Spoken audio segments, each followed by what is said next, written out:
ਪੁਰਾਣੇ ਵਕਤਾਂ ਦਾ ਟਾਈਮ ਸੀ ਤੇ ਪਿੰਡਾਂ ਦੇ ਚੋਂ ਇੱਕ ਦੋ ਬੱਸਾਂ ਹੀ ਸ਼ਹਿਰ ਨੂੰ ਆਉਂਦੀਆਂ ਸੀ ਤੇ ਸ਼ਹਿਰੋਂ ਇੱਕ ਦੋ ਬੱਸਾਂ ਹੀ ਪਿੰਡ ਨੂੰ ਜਾਂਦੀਆਂ ਸੀ, ਦੂਰ ਦਰਾਜ਼ ਦੇ ਪਿੰਡਾਂ ਦੇ ਵਿੱਚ।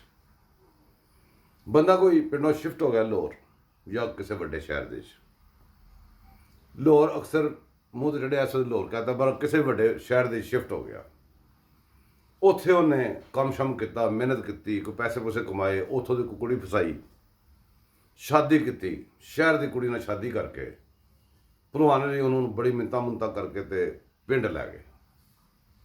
ਹਫ਼ਤਾ 10 ਦਿਨ ਰਹੇ, ਬੱਚਿਆਂ ਵੱਡਿਆਂ ਨੂੰ ਮਿਲਾਇਆ ਕਿ ਲਓ ਜੀ ਆ ਮੇਰੀ ਬੀਵੀ, ਇਹਨੂੰ ਮਿਲੋ। ਬੀਵੀ ਨੂੰ ਮਿਲਾਇਆ ਕਿ ਵੀ ਇਹ ਮੇਰੇ ਘਰ ਦੇ ਨੇ। ਵਾਪਸ ਆਉਣ ਲੱਗੇ ਤਾਂ ਸਵੇਰੇ ਸਵੇਰੇ ਸਹਿਰੀ ਦੇ ਟਾਈਮ 'ਤੇ ਇੱਕ ਸਾਰਿਆਂ ਨੂੰ ਪਤਾ ਸੀ ਕਿ ਇੱਥੇ ਕੋਈ ਟਾਈਮ ਨਿਕਲਦਾ ਜਿਹੜਾ ਅੱਡੇ ਜਾਂਦੀ ਬੱਸ, ਤੇ ਉਸ ਅੱਡੇ ਦੇ ਵਾਲੀ ਬੱਸ ਨੂੰ ਫੜਨ ਵਾਸਤੇ ਟਾਈਮ ਸਿਰ ਪੂਰੇ ਬੱਸ ਸਟਾਪ 'ਤੇ ਖੜ੍ਹਾ ਹੋਇਆ ਸੀ ਨਾਲ ਬੀਵੀ ਦੇ ਨਾਲ।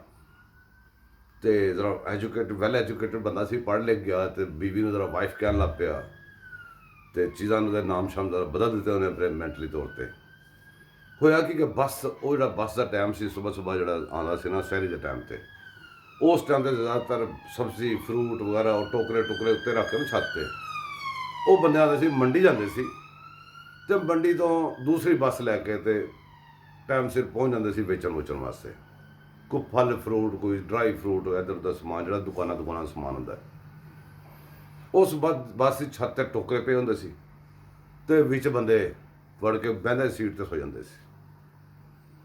ਹੁਣ ਰਸ਼ ਬੜਾ ਹੁੰਦਾ ਸੀ ਉਹਦੇ 'ਚ, ਕੋਈ ਬੱਸਾਂ ਦੀ ਸੀ, ਮਤਲਬ ਬੱਸਾਂ ਬਹੁਤ ਘੱਟ ਸੀ ਤੇ ਸਾਰਿਆਂ ਨੇ ਟਾਈਮ ਸੈੱਟ ਕਰਕੇ ਚੜ੍ਹ ਜਾਂਦੇ ਸੀ ਉਹਦੇ 'ਤੇ।